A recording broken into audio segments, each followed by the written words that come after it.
Alright, you Royal Spartan Tribe. This is Royal Spartan 125, back for yet another great reaction. Okay, this is The Green Room with Paul Provenza.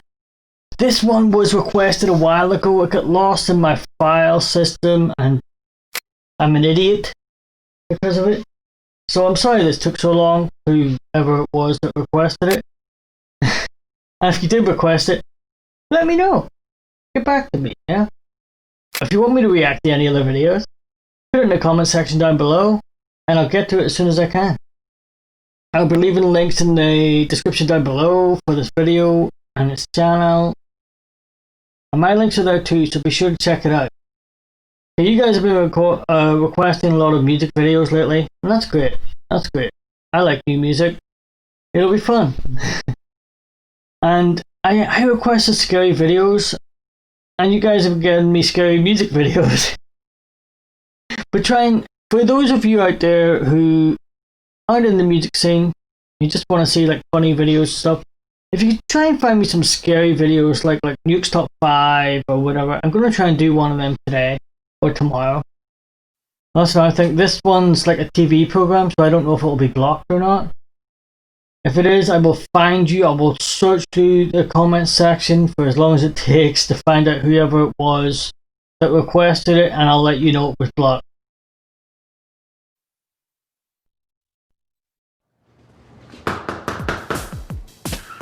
I'm sorry. You can't come in. We're closed, you understand? This C is not for Cleveland. How did I get in? That's none of your business. Come here. There's a bunch of comedians hanging out with some friends. You're not supposed to be here, but if you're cool, you can come and hang. If you've ever been offended by anything, don't come in.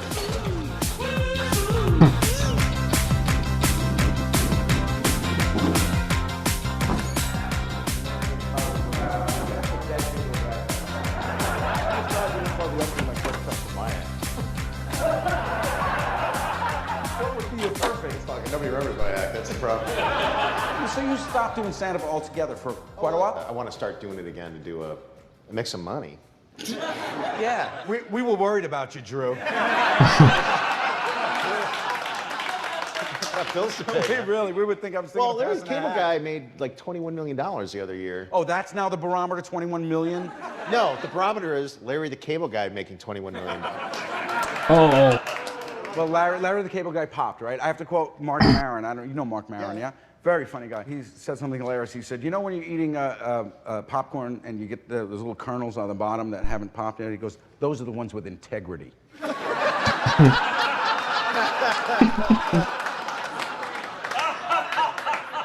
He's funny. We should get him. Well, your actor Reg is just now spending time in America's show business. It must be a trip for you. Because tell your story. American, you went over to the UK, started doing stand-up over there. Yep. And it's, you notice a difference, right, between the UK and here? Well, I've only played a couple of gigs here and a few gigs in New York. And yeah, it is different. I remember I went to do some gigs in Harlem. And as I was getting out of the taxi, there was these two guys. They in front of the club. And I said, yo, is this the comedy club? And he said, yeah, you better be fucking funny. That's good advice.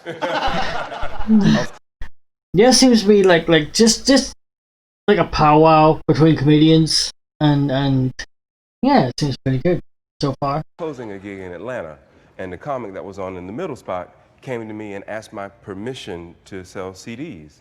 And it was like, what? I ain't your fucking mama. Do what you want to do. Wait a minute. Hold on a second.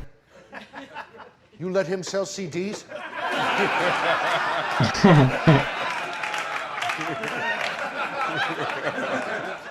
How does a dude start out in England? Like if you were brand new and you said, I want to be a Drew, we know people. We can get you in. You'd be straight through. They had a program in England for a while. They had a program that I was on at the Queen's Theatre. They brought American comics over. Right, Dennis Leary hosted it. It was fantastic, but I remember one of the comics, I won't say who it was. Better fucking say who it was. It was Paul, but No, but the thing is, this guy every night was closing, and it was a 10-minute thing on Wheel of Fortune. But they don't get Wheel of Fortune in England. And he'd come off, and I'd say to him, you know what? They don't get Wheel of Fortune. He said, no, it's just a tough house. And I just, oh my God. You see, I use universal references. I say Kit Kats because they're everywhere, Mars bars because they're all around the world. I talk about bus systems. just No, shut the fuck up. No. Listen, you shithead. The point is...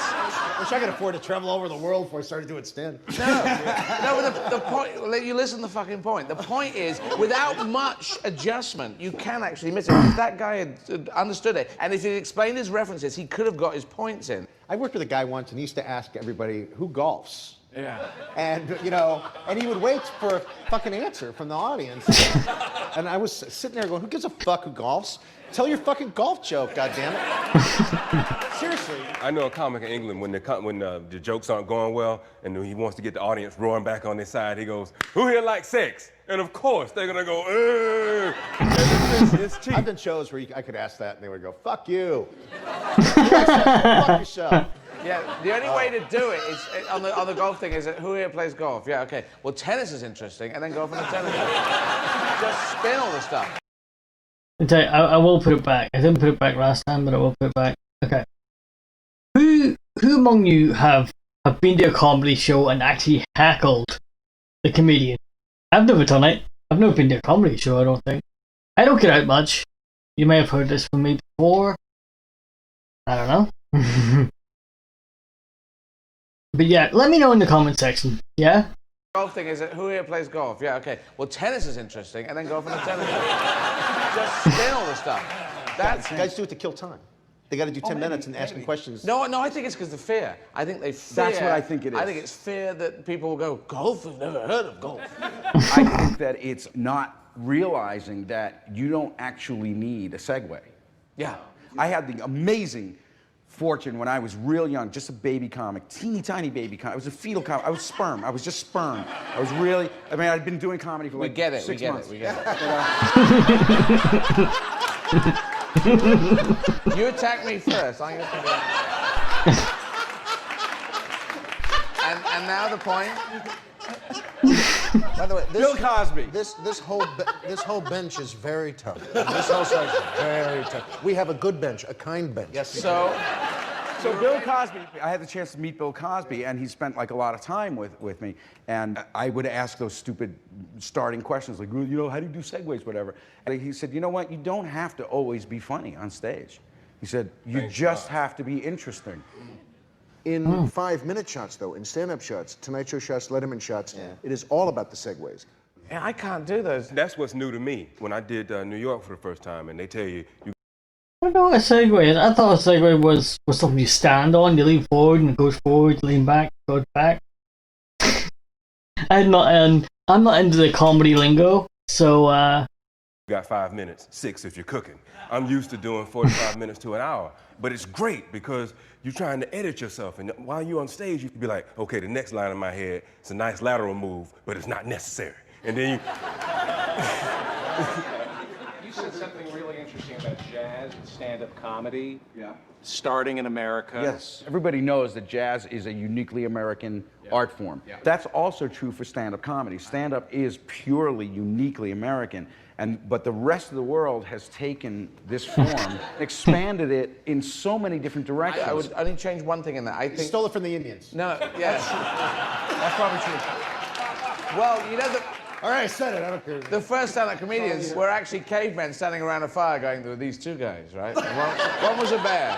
One was a bear and the other one wasn't. But I think stand-up has been around in different countries. But alternative stand-up, I think Lenny Bruce, The Godfather, I don't know what you guys think, but for us, we feel that Lenny Bruce started it. But we couldn't get into Lenny Bruce. It was very difficult. The hipster language that he used, and it was very Americana-centric. Early British stand-up was filled with sort of music hall semiotics. My impression that with the English music hall comedy, and that tradition is more like, that's why she says he's my wife, and you know, it's a lot of dancing like this. And it's not...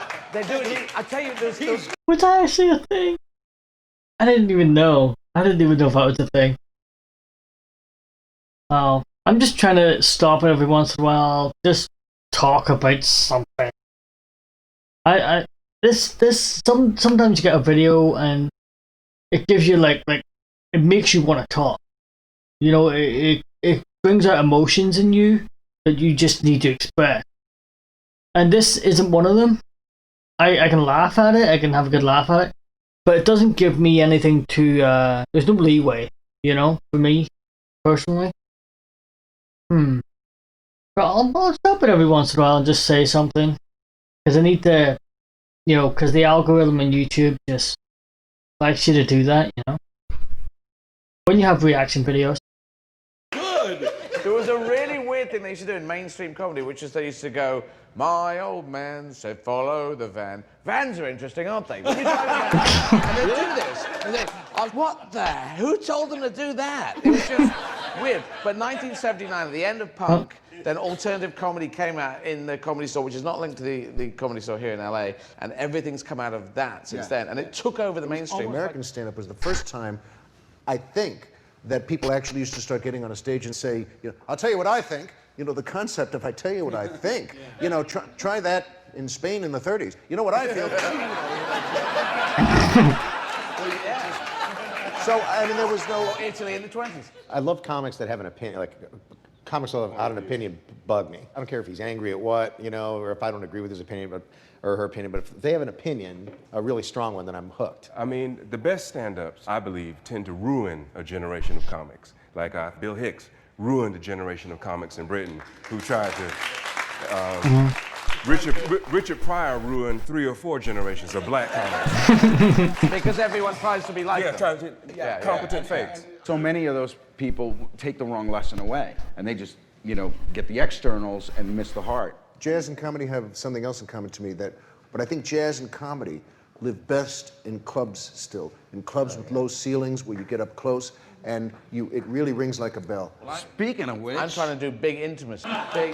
Sounds like the name of a show. I'm playing Madison Square Garden, so I do believe that it changes, yeah. Intimacy is great, and if it gets bigger, it becomes an event. I just don't want to leave it to rock and roll guys. Just they have all the fun. They can play arenas and stadiums, whatever the hell they want. Are you using like video and all that stuff? Yeah, I have 3 screens. I have a full-length screen and 2 side screens. So trick is don't try and push the energy out and run all over that huge stage. Just stand there and just bring it in. So I'm just experimenting with lots of screens to try and work out what to do. You're in that screen phase. Well, you've got to, you know. It could ruin it for a generation. Like, everyone's going to screens everywhere.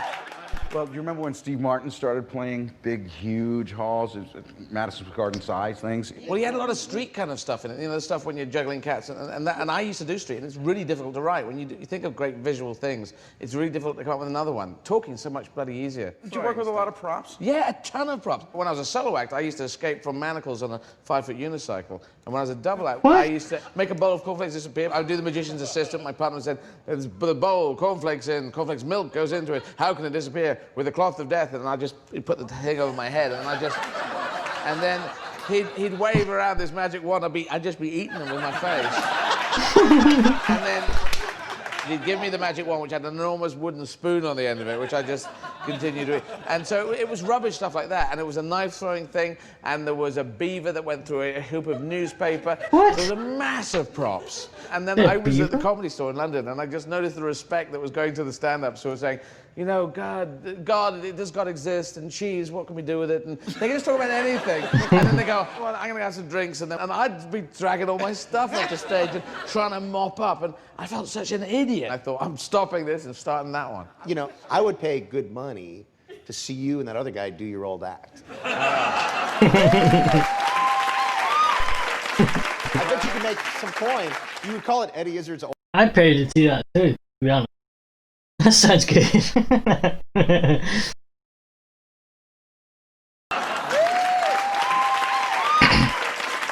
bet you could make some coin. You would call it Eddie Izzard's old act. You could call it my old act and just explain this is the one I started out with. And at least now... I'm not going to do it. Yeah, but at least now you'd have people carrying the stuff for you. I saw Bob Dubeck sitting right there, open for Linda Ronstadt once, when she was going through that whole era when she was doing elegant songs with Nelson Riddle arrangements and gowns. It's all love songs. And she came down on a half moon in a gown like this, and the orchestra is all in dinner jackets, and Nelson Riddle raises his arms like that, and a guy, no kidding, in the middle of the audience shouts, "Rock and roll, Linda!" And there was one of the great moments in show business where she, Nelson Riddle, and everyone in the orchestra just did a very brief... Diana Ross? Yes. For 3 years? Yeah, I toured with her off and on for like 3.5 years. Now, how does that work? Because I feel that music and comedy don't mix well, because music is a feel gig and comedy is a mind gig. But then... yeah, it didn't go well. A comedian comes on...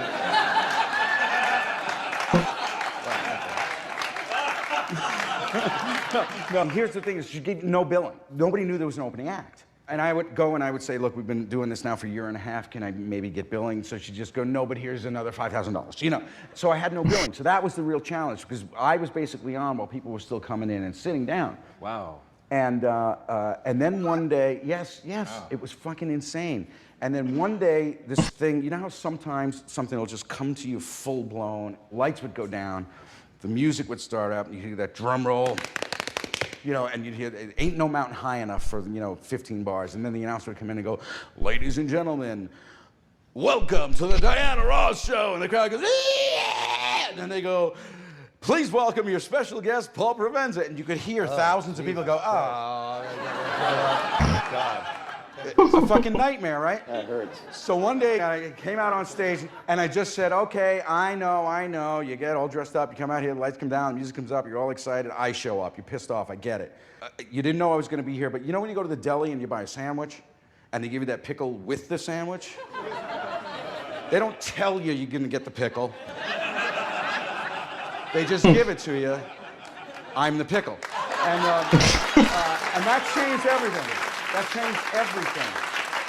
And if I hadn't come upon that, it probably would have been about a 1.5 week gig. I opened for KC and the Sunshine Band. One show, but it seemed like 3.5 years. Because it was at the Coca-Cola Stadium, it was like 16,000 people, and you come out, and 4 or 5 minutes in, they came out to do the sound test right behind me. So you're performing, and a guy behind the bass drum will go, tuh, tuh, tuh, tuh, tuh, tuh, and then into the mic, test!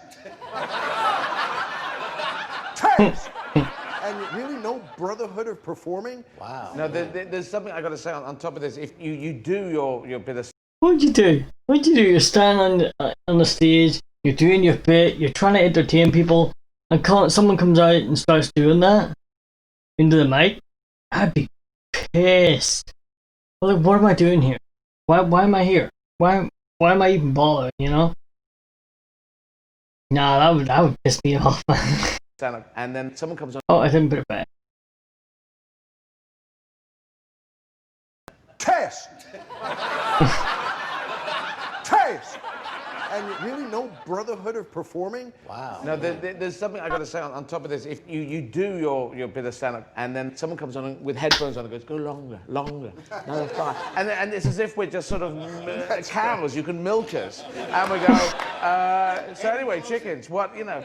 And this is because some band is backstage having a hissy fit about some bloody thing, or there's something not working, or the mic's fallen off. And they never say to the bands when they finish, they do another one, do another, play another one. The stand-up's back thing and he's having a snooze. And we are used as cannon fodder. The most humbling realization I ever had as a comedian, this is just put it all in perspective for me. I was working a cruise ship. Or working it. Man's gotta eat. And you can eat 24/7 on a cruise ship. But this is after Diana Ross, yeah? This is the next gig? It was good money. Shut up, Mr. I'm playing Madison Square Garden. Well, no, I did everything. Any gig that came my way, I did it. That's the point. Don't do that. Every gig. I guess that $5,000 ran out, eh?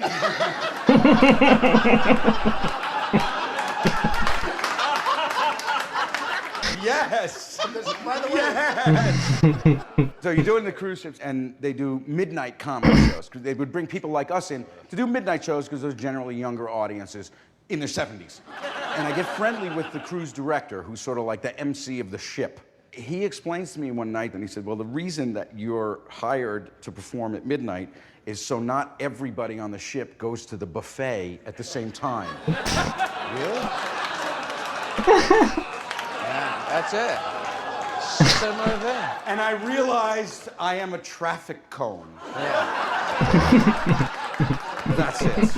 I did my one and only cruise I did about 6 months ago, Sweden to Finland, and it was just an all-night cruise. How was it? And it was weird because young men and single women, they go on these cruises and they get drunk and they have sex because they can't do it on the mainland in this way.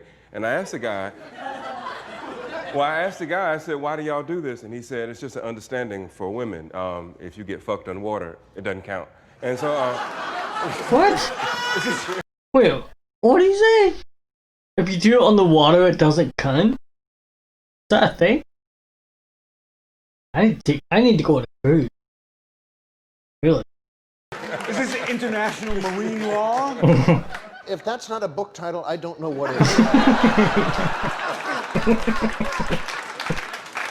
We all have a cruise. I have one. I was single at the time. It was a Norway thing, and one of the women in the Norwegian sailor thing, the white and crisp and swimmer's shoulders, and the classic. It was like the granddaughter of a Viking. I was so taken with her. I thought, this is someone maybe after the show, and I walked by her. The body odor was so astonishing. I was never so stunned. Everyone is right when they say that Americans shower too much, but every so often you want to say, ever been in an elevator in Oslo? Because this was nuts. It was so nuts, and she actually came up to me and she said, well, would you like to get a beer or something? And I said, for the first time, you know what? No. I have such an early class tomorrow. I have to take a shower. Get me? I'm taking a shower right now. Maybe you can join me in the fucking shower. But on sea. We can take a shower together, then have a beer. What's the cigarette? Oh, smoke in her face to get the odor. Was she wearing a uniform? Yeah. Because you can't clean uniforms. That's the thing. They move around and you sweat. Well, you can't. You could dry clean them, but you can't wash them in a bloody tub. They just fall apart. They're uniforms. I know they don't stop bullets, but I thought you could at least wash them, No, it's so funny as comics, by the way, we pick something visual. No, this is so cool. We're using washboards from 1,000 years ago, I think it could be a uniform thing. I think you need to go around with some friends who've got great noses and around uniform people. You know what's wonderful is that we're just meeting for the first time, and I don't know, is he yanking me about the uniform thing? No. It could be that you actually can't. No, there's an Australian triple act called the Doug Anthony All-Stars who were fantastic. They were mad if anyone ever saw them. They wore uniforms with braid. It's like the Sergeant Pepper's gone bonkers in a punk Sergeant Pepper's. And if you ever got close to them, those uniforms stunk like things had died and killed themselves and had rabies. And, Well, wait a and minute, it was the most god-awful thing. And they couldn't clean them. Well, they hold just on a couldn't second, clean though. I was in the marching band in high school. No, really. I was too. I'm telling you, we have a. By the way, and that's why I'm telling you, we have a great bench here. But I was in marching band. Now these were uniforms that had that thick road to perdition material, where it's just really, really thick, and you wear them. You march on Memorial Day, July 4th. They smelled mothbally. Yeah. But they were goofy hats and very thick material and long stripes down the pants. But everyone wore them. They didn't smell. Again. Back in my day, we didn't stink when we wore our uniforms. Back in my day, we wore a uniform, we learned how to wipe your ass once in a while. There's an apocryphal story of a comic who did so badly. Was this Jack Raymond? Yeah, I've heard 10 different names. I don't know who I was it just is. going to bring it up. Go ahead, tell us. The story, as I heard it, was that it was only a couple of weeks after the Achille Lauro incident. That's right. Right. And Leon Klinghoffer. Too soon. Wheelchair bound.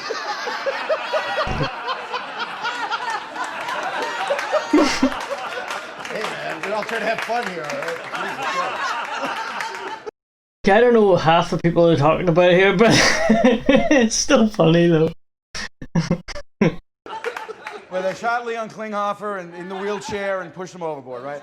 Get on the ship and, they give you a rundown. The people run, think, okay, here are the things. Can't do this, can't do that, can't do this, can't do that. Right off the bat, first thing was, do not mention the recent incidents at sea. 5 minutes into his act, there's a guy in the front row in the wheelchair, and he goes, "Come on, laugh. It's not like we're going to shoot you in the head and throw you overboard."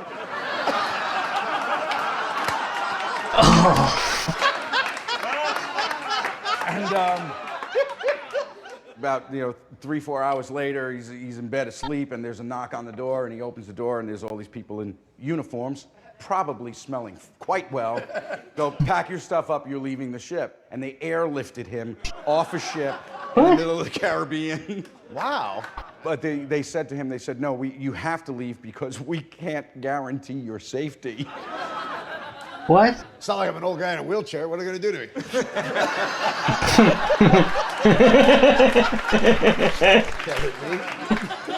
I can run. In comedy, again, it's the same thing as he just did. It's like the washboard again. This works, too. It just feels like something... I've used this a lot. It's good for detective stuff. And what do you mean? Yeah, I do it when Look, if you do that one, you do that a one. guy was complaining. I don't know. It's a complaining guy. I don't know what you're talking about. Let me tell you about what I do. Well, I've never done a cruise ship. No, but I've done some really crack gigs. Have you ever dismissed an audience? That is a great feeling. Dismiss. What you mean? Wait, you could do that? Yeah, I did it twice. Twice I dismissed. Will they still pay you for that? No, it was street performing, so it's slightly different gig. They're going to pay at the end. But it's interesting. I was out there, I was in a double act, I was out there, and we were given every bit of energy and excitement on a day that was grey and overcast in London. So we're really working our asses off here. We're putting a lot in. You're giving us nothing back. Just go. And then, but interestingly, that dynamic they were not expecting, and then they would not go. They found that too interesting. And they didn't massively change their demeanor, but they didn't go. They just stayed, and I walked off. By the way, I've got one for you. Iowa State Police Association convention. 1,000 officers and their wives in a domed ballroom in the Davenport Hilton. I'm in the back in my little sport jacket next to a trooper in uniform who's going to walk me through the room up front. How do you smell? After...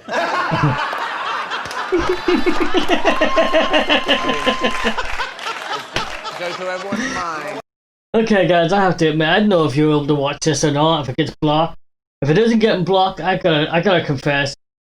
When I first saw this, when it first came on, I didn't think I would enjoy it. I didn't. I honestly didn't. But I'm glad this was requested. I'm sorry it took me so long to get to it. I can't remember your name.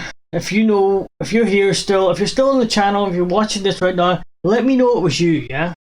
And I'll apologize to you in the comment section for waiting so long. Walk me through the room up front. How do you smell? After...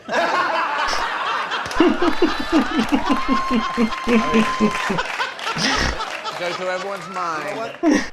I'm next to this guy. He's one of those Norman Rockwell troopers, too, with the giant shoulders like Rulon Gardner, and the chest is 3 feet from front to back. One of those. And he's got the stripe thing across, and he's going to walk me up front. They have 2 hours of speeches, which is typical, as we all know, at conventions and awards and this and that. And then the chief says, and now, before we bring on our entertainer, as you know, last week, young Danny McFan was shot and killed in the line of duty. And I turned to this guy and said, what'd he say? And this guy leans down and says, we're going to have a little memorial service now. And I said, oh my God, you know, I'm a comic. And he said, shh. Now, they bring up the guy's partner who breaks down, can't finish the speech. He breaks down and walks off weeping. They bring up the widow and the family to accept a foundation check. Please don't tell me that they put him on after the memorial. Oh. Hold on. Now, they bring up the guy's partner who breaks down, can't finish the speech. He breaks down and walks off weeping. They bring up the widow and the family to accept a foundation check. And she faints, passes out. They have to revive her with salts. They cart her off on a stretcher. They unfurled a portrait of the guy the length of the arch next to an American flag. Oh, God. Everyone stands and sings a hymn, and then, as if it had been scripted, the guy says, and now, here to make you laugh. Oh, God.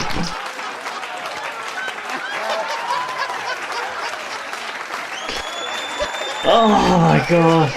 Every comic knows this. It would never enter our heads to not go on. Oh yeah. Many times, like, that's a nightmare. That would be nightmare. Could you imagine stepping on that stage? People are crying, people are sad, you know, and you have to make them laugh after a memorial. How? I'm not a comedian, so I couldn't do it. But I wonder if he'd pulled it off. Maybe he'll tell us. Now, here's the thing. Every comic knows this.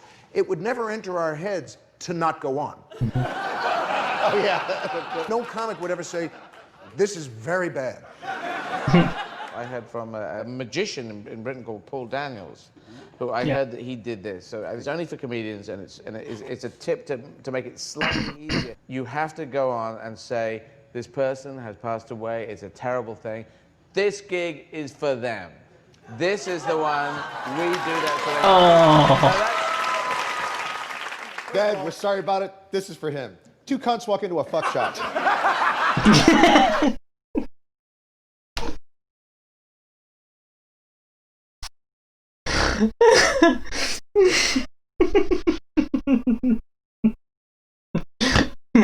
Oh, let me put it back. Sorry. Oh, God. It's a terrible thing. This gig is for them. This is the one, we do that for them. Dad, we're sorry about it. This is for him. Two cunts walk into a fuck shop.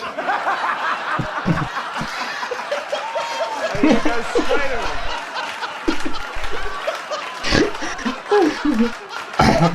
Stop me up here. Hey, Gary, are you Twittering? I am. The online response has been overwhelmingly positive, Paul. Also, after the show, if you want to ask the bartender, we are serving Leon Klinghofers. It is 2 shots and a splash. Nicely done, nicely done. Thank you all for coming. How about a hand for our guests, Mr. Drew Carey, Mr. Larry Miller, Reginald D. Hunter, Eddie Izzard, ladies and gentlemen. Thank you all for being here. Come on back to another green room.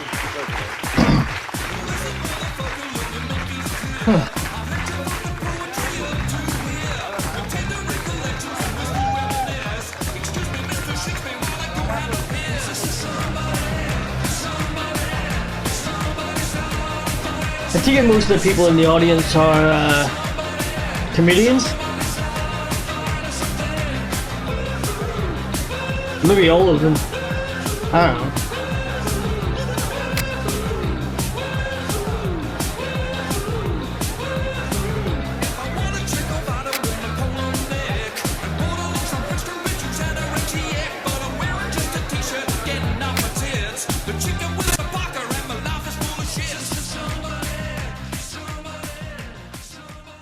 Okay. That's the end of the video. I enjoyed that a lot. I honestly think I didn't. I honestly didn't think I would, but yeah, I did. I really did. Okay. Until next time, I am out of here.